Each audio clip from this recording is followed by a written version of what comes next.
Assalamualaikum semuanya. Ini video hasil karya mahasiswa saya untuk memenuhi tugas hukum internasional. Kalian simak ya.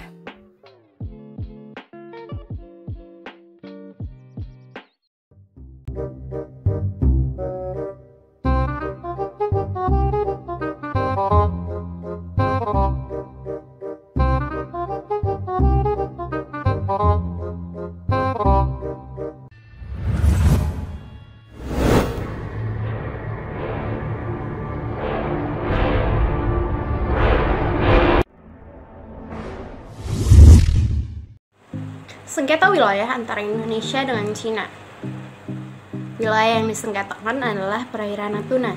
Natuna terdiri dari 7 pulau dengan ibu kota di Ranai.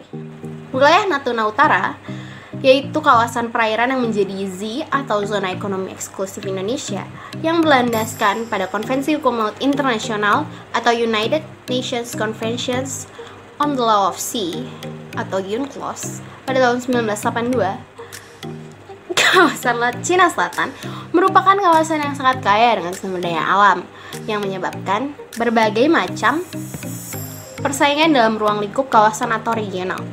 Oleh karenanya, kawasan Laut Cina Selatan yang merupakan jalur pelayaran strategis dunia memiliki nilai aset yang sangat tinggi bagi negara-negara yang memiliki pengaruh dan kepentingan di kawasan tersebut.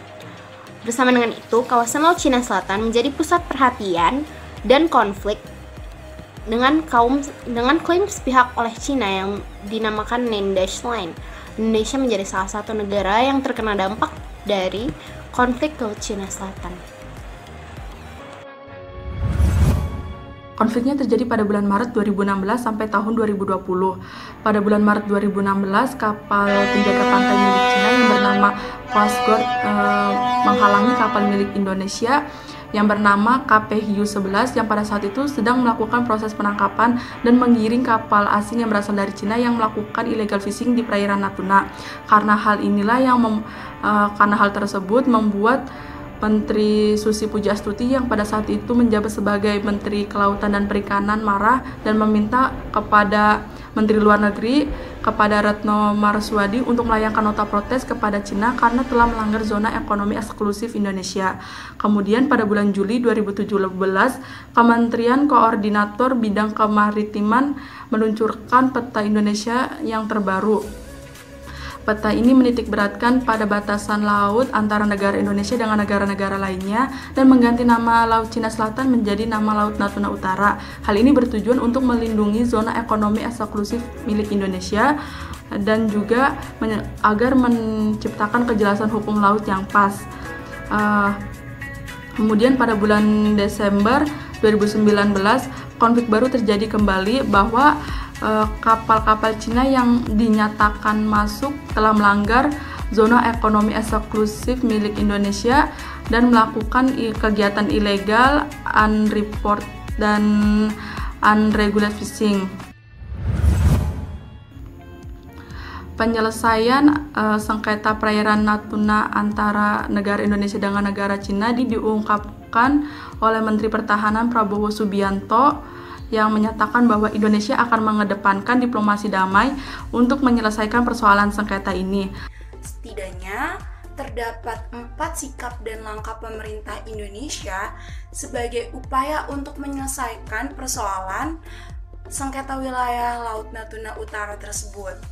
Yang pertama ialah Indonesia menyatakan bahwa Tiongkok telah melanggar zona ekonomi eksklusif atau ZEE milik Indonesia, serta Indonesia juga menolak klaim dari Tiongkok terkait wilayah yang mereka klaim sebagai traditional fishing ground yang sebenarnya ketika dilihat dari kacamata hukum internasional tidak memiliki landasan hukum. Yang kedua ialah menyatakan dan membuat penetapan mengenai wilayah zona ekonomi eksklusif atau ZEE milik Indonesia secara sah berdasarkan hukum internasional, yaitu melalui United Nations Convention for the Law of the Sea. Yang ketiga, diketahui bahwa Tiongkok merupakan salah satu negara anggota dari United Nations Convention for the Law of the Sea. Oleh karena itu, merupakan suatu kewajiban bagi Tiongkok untuk menghormati setiap penetapan yang dikeluarkan oleh United Nations Convention for the Law of the Sea. Yang terakhir atau yang keempat adalah Indonesia tidak akan pernah mengakui Nine Dash Line yang diklaim secara sepihak oleh Tiongkok karena tidak memiliki landasan hukum. Artinya tidak diakui oleh hukum internasional dan tidak diakui oleh United Nations Convention for the Law of the Sea. Melalui 4 langkah serta sikap yang ditunjukkan oleh pemerintah Indonesia merupakan cara-cara diplomasi secara damai untuk mempertahankan hak dan kedaulatan Indonesia terhadap Laut Cina Selatan atau Laut Natuna Utara.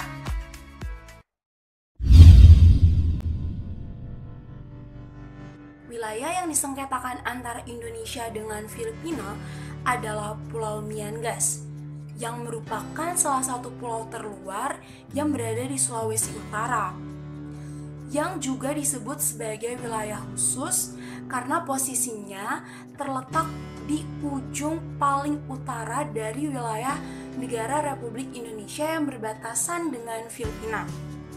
Pulau Miangas juga disebut sebagai pulau perbatasan dan berfungsi sebagai pos lintas batas Indonesia dengan Filipina atau yang dikenal juga dengan sebutan Border Crossing Agreement atau perjanjian lintas wilayah perbatasan. Pada perjanjian tersebut, tujuannya dibuat untuk meminimalkan sengketa yang terjadi di wilayah perbatasan Miangas. Pada perjanjian tersebut juga diatur bahwa rakyat Filipina diperbolehkan dan diizinkan masuk ke wilayah Indonesia, terutama ke 8 pulau yang masih termasuk ke dalam teritori pulau di Sulawesi Utara, yaitu Miangas, Marore, Kawio, Matutuang, Lipang, Tinan Areng, Kawaluso, dan Bakide. Begitupun sebaliknya, Indonesia juga dapat memasuki wilayah yang berada di dalam perbatasan, yaitu wilayah Filipina yang meliputi Saranggani dan Balut.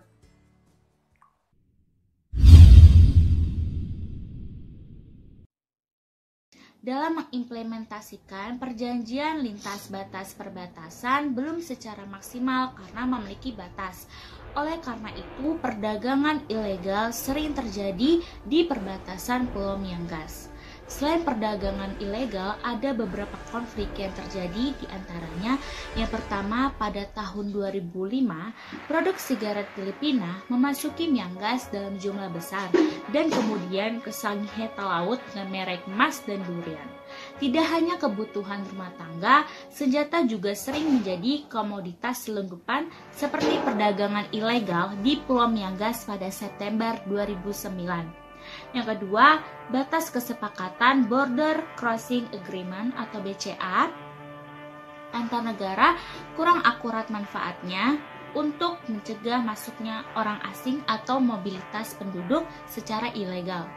Yang ketiga, illegal fishing, di mana luasnya perbatasan wilayah laut antara Indonesia dengan Filipina serta berlimpahnya kekayaan laut di wilayah tersebut menyebabkan sangat dimungkinkannya masuknya kapal asing di perairan Indonesia untuk melakukan aktivitas ilegal dalam mengambil hasil laut Indonesia.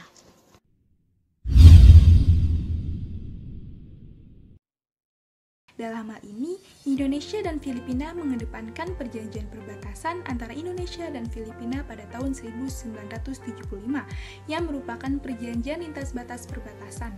Namun, perjanjian ini tetap tidak berhasil menyelesaikan sengketa karena masih banyaknya masyarakat yang melakukan lintas batas, seperti kegiatan perdagangan ilegal yang sering terjadi di daerah perbatasan Pulau Miangas. Maka dari itu, salah satu upaya pemerintah dalam menyelesaikan hal ini adalah dengan mengeluarkan Peraturan Daerah Nomor 1 Tahun 2001 tentang Daerah Kepulauan Talaud dan Peraturan Daerah Nomor 2 Tahun 2001 tentang lokasi politik spasial sebagai wilayah perbatasan yang dinyatakan oleh pemerintah untuk mengembangkan Pulau Miangas, sehingga akan sama dengan pulau-pulau lainnya. Selain itu, terdapat strategi pemerintah Indonesia dalam mempertahankan Pulau Miangas. Terdapat 6 strategi yang dilakukan ILO Indonesia.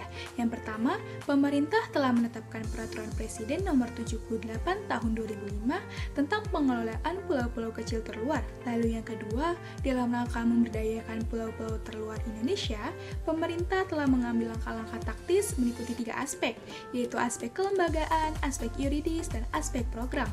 Untuk menangani masalah perbatasan umumnya dan pulau-pulau terluar khususnya agar lebih efektif dan optimal, pemerintah telah membentuk tim koordinasi pengelolaan pulau-pulau kecil terluar.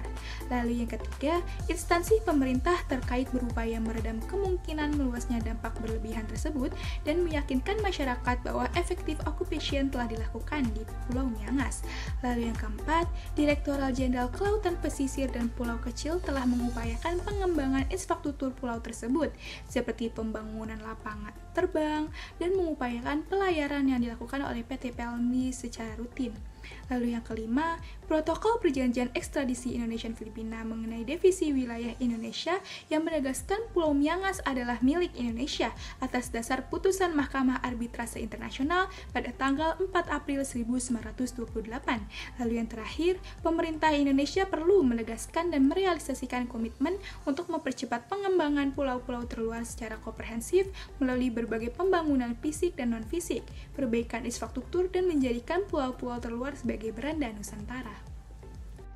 Terima kasih kepada teman-teman yang sudah menonton. Semoga video ini dapat menambah wawasan bagi teman-teman semua. Sampai jumpa. Jangan lupa like dan subscribe. Semoga bermanfaat selalu. Bye-bye.